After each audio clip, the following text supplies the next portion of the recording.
4e vidéo du thème 1 de géographie, la recomposition du territoire urbain en France, métropolisation et périurbanisation.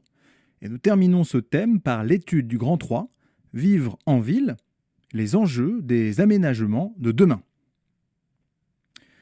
Alors vous y avez sans doute déjà pensé, mais il peut y avoir des espaces qui sont plus convoités que d'autres. Il y a alors conflit d'usage. Alors qu'appelle-t-on exactement un conflit d'usage ? Il y a un conflit d'usage lorsqu'une même ressource est l'objet de rivalité pour son appropriation, sa gestion ou son exploitation. Par exemple, les littoraux peuvent être au centre de la convoitise d'investisseurs touristiques pour construire un hôtel, des particuliers qui veulent y construire leur maison individuelle, mais aussi d'écologistes qui souhaitent préserver une faune et une flore particulières. Alors que choisir ? Au final, ce sont les décideurs politiques qui tranchent, c'est-à-dire le maire d'une commune, parfois même le chef du gouvernement, lorsque le dossier est particulièrement tendu. Alors, prenons un exemple précis, celui d'Europa City. En 2005, des émeutes explosent à Clichy-sous-Bois. Au-delà des événements déclencheurs, on constate l'absence de perspectives économiques qui participent au sentiment d'abandon ressenti par la population. Concrètement, ces espaces sont marqués par un taux de chômage élevé et un manque de connexion au transport. Du coup, pour y faire face, les décideurs publics cherchent un projet qui dynamiserait cet espace. L'observation du territoire permet de cibler des terrains agricoles appelés le triangle de Gonesse. Au nord de Paris, dans le Val d'Oise, le long de l'autoroute A1, entre l'aéroport Paris-Charles de Gaulle et celui du Bourget. Il est lancé un projet de construction d'un méga-complexe regroupant des loisirs, des équipements culturels, des commerces, des hôtels et restaurants, ainsi qu'un parc urbain et une ferme urbaine qui aurait dû voir le jour en 2027. Voici, pour vous donner une idée, un extrait de la vidéo promotionnelle du projet retenu.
contraire, faut-il préserver les espaces des grands projets aux dimensions surhumaines et déconnecter de la vraie nature, car c'est là le véritable avenir de l'humanité. Alors vous le voyez, ce n'est pas seulement une question d'usage, mais aussi un débat philosophique sur le devenir de l'humanité, son développement et son adaptation aux limites imposées par la planète. Quel monde voulons-nous laisser à nos enfants ?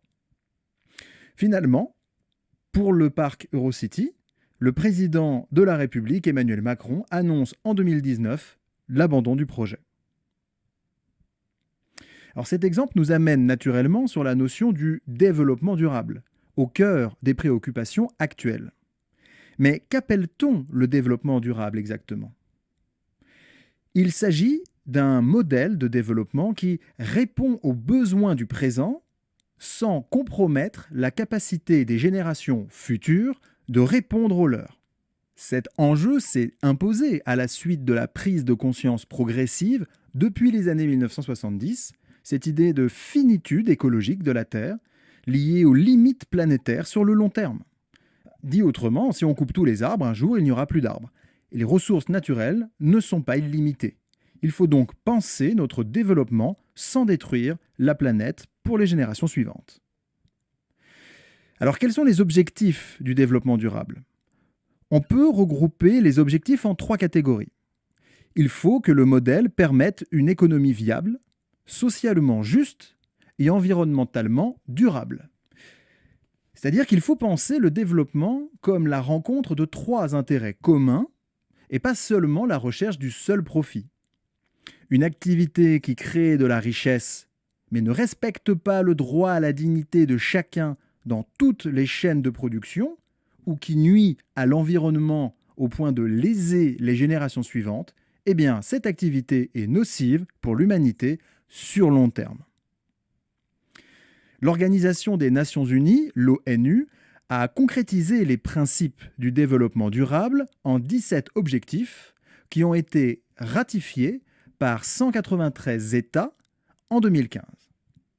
On peut retenir notamment parmi ces objectifs la lutte contre la pauvreté, l'accès à l'eau potable, l'énergie, l'égalité des sexes et l'éducation, la paix et bien sûr la protection de l'environnement. La vidéo qui suit donne des précisions sur ces aspects.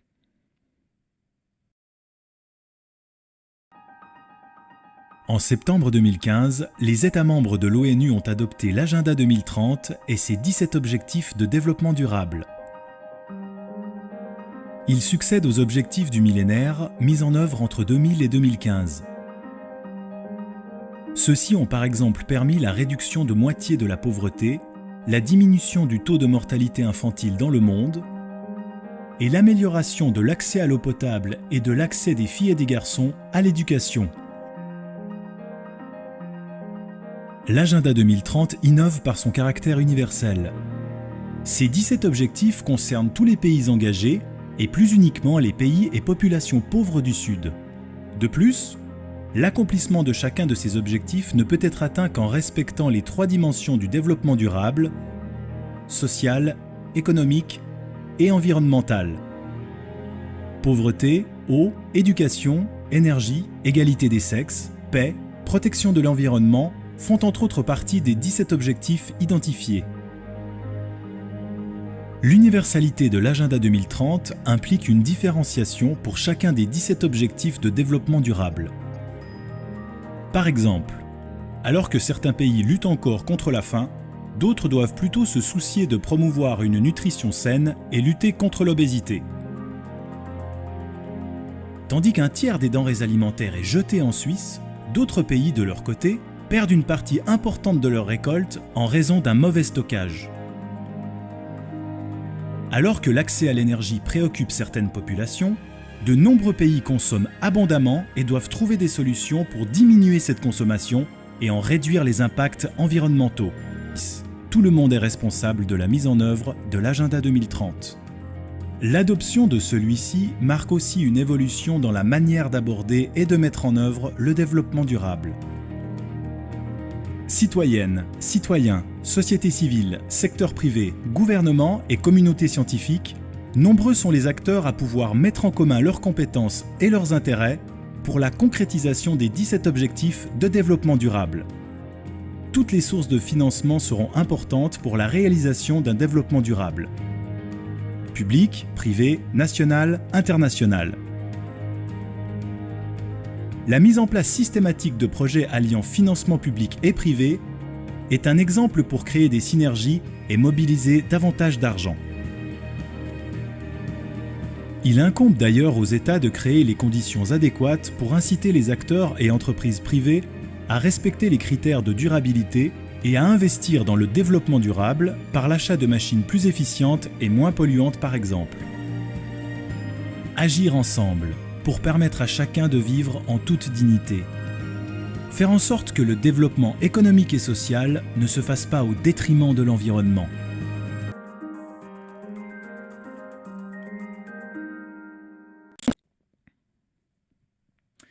Pour aller plus loin, je vous conseille cette page web de l'ONU qui détaille très clairement et en pratique les 17 objectifs du développement durable. Sur la chaîne YouTube, le développement durable illustré, je vous suggère cette vidéo qui explique la vision scientifique du développement durable. Les propositions à la fin de la vidéo renvoient d'ailleurs sur d'autres présentations qui restent bien centrées sur cette thématique. Alors avis aux curieux. On se résume. Que faut-il retenir? Vous devez connaître la définition du conflit d'usage, c'est-à-dire la rivalité autour d'une ressource pour son appropriation.